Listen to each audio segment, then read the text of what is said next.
Hello students, let's see this question. The question says 20 gram of N2 at 300 Kelvin is compressed reversibly and adiabatically from 20 decimeter cube to 10 decimeter cube. The work done on the system. कितना system पर काम किया गया है, क्योंकि compression हो रहा है तो सिस्टम पर ही काम किया गया है, तो आपको वही पता लगाना है. ठीक है. सो ये हो रहा है adiabatic compression, reversible and adiabatic compression हो रहा है. सो यहाँ पर हमें पता है कि जो आपका Q होगा वो 0 होगा. ठीक है. Exchange of heat is not taking place, तो delta U is equals to W हो जाएगा. And delta U is also equals to NCVM T2 minus T1 होता है. ठीक है.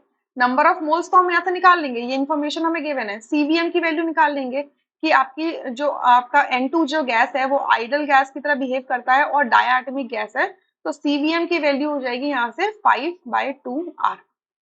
ठीक है. 5/2 टाइम्स ऑफ R. ठीक है. और नंबर ऑफ मोल्स क्या हो जाएंगे, weight upon molar weight. Weight कितना होता है, वेट कितना दिया है, 20 ग्राम दिया है, और मोलर वेट नाइट्रोजन गैस का होता है 28 ग्राम पर मोल होता है. तो यहाँ से ये कितना आ जाएगा, 5/7 मोल आ जाएंगे. ठीक है. अब T2 हमें चाहिए, क्योंकि T1 तो हमें गिवन है कितना, 300 कैल्विन. सो T2 चाहिए. सो क्योंकि ये रिवर्सिबल और एडियाबैटिक प्रोसेस है, so what is the relationship that T2 V2 की power R by CVM is equals to T1 V1 की पावर R बाय CVM, और I can write T2 is equals to T1 V1 upon V2 की power R by CVM. ठीक है. अब CVM मैंने बता दिया कि ये क्या होता है, 5R/2 होता है.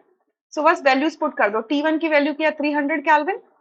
V1 की वैल्यू क्या है, 20. V2 की वैल्यू क्या है, 10. और R/CVM कितना हो जाएगा, देखो यहाँ देखो, R/CVM. R तो R रहेगा, CVM की वैल्यू क्या है, 5R/2 है, रेसिप्रोकेट हो जाएगा 2 ऊपर. ठीक है. तो R से R कैंसिल, तो 2/5 बचेगी. सो ये जाएगा 2/5. सो 300 मल्टीप्लाई 20/10 को मैं 2 लिख सकती हूँ. 2 की पावर 2/5 कितना होता है, 1.32 होता है. तो इसको सॉल्व करेंगे, आ जाएगा 396 कैल्विन. सो T2 आ गया 396 कैल्विन. सो अब बस वैल्यूज पुट कर देनी है. N की वैल्यू कितनी है, आपकी 5/7. ठीक है. CVM की वैल्यू कितनी है, 5R/2 है. ठीक है. और T2 minus T1 that is 396 minus 300. यही करोगे तो यहाँ से कितना आ जाएगा, देखो ये हो जाएगा 5/5 जो 25 अपॉन ये हो जाएगा 7/2 जो 14. R की वैल्यू जूल्स में डालोगे 8.314 और ये माइनस करके आएगा 96. ठीक है. ये आ जाएगा आपका माइनस करके 96. तो इसको आप सॉल्व करोगे तो ये आएगा आपका आंसर 1424.69 जूल. ठीक है. ये आएगा आपका आंसर.